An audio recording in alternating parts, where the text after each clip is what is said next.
Hi everyone, my name is Melissa Parks and I am the author of this book, A Compassionate Mess, A Therapist, Her Monsters, and a Journey to Self-Acceptance. Comes out June 23rd. Pre-orders are available now for ebook and paperback. And I wanted to read a little excerpt for you today for you to get a taste of what's inside these pages. So it's just a short little excerpt. This book is a story of the decade that I spent abroad between Spain and the Netherlands. I'm originally from the US. My journey at starting my career off as a therapist and helping clients from around the world and healing myself along the way and discovering the power of self-compassion. Why Spain exactly? Why did you choose to move here of all places? I smile as I think back to my first trip to Madrid. My parents were shocked when I told them I wanted to spend 3 months traveling across Europe through my college's study abroad program. My family didn't do international travel. And if anyone was going to go abroad, they never would have guessed it would be me. Painfully shy would have been an accurate way to describe me for much of my childhood. And even though I became more social in high school, I still preferred routine and predictability.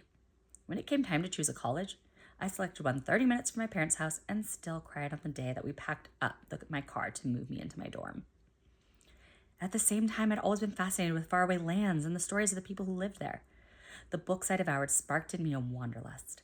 It still surprises me how determined I was to study abroad, when I usually stayed safe inside my comfort zone. Something deep inside me knew I had to go abroad, even though it didn't make logical sense. 1 week into this first trip abroad, I was lounging on the grass of Madrid's Retiro Park with my classmates when I heard a voice inside me whisper, "I want to live here one day." It was immediately followed by another voice that I was more familiar with. That's not part of the plan. The first time I came to Spain, I felt like I'd come to life. Maybe for the first time, I tell Pilly. I felt like I was home, like I'd found the truest version of myself. A few weeks later, on an overnight train from Barcelona to Paris, I wrote something in my journal to help me remember how I felt. 2 years later, when I was trying to figure out what to do with my life after college, I grabbed that journal, opened it up to a random page, and found that exact passage. There was the answer staring right back at me. I had to go back to Spain. So that's just a tiny little glimpse. Again, pre-orders open now.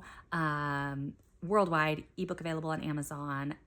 I'll put a link to my website where I have some of the links where you can also get a paperback copy too. And then it's going to be available even more places June 23rd. So grab your copy. I hope you enjoy it.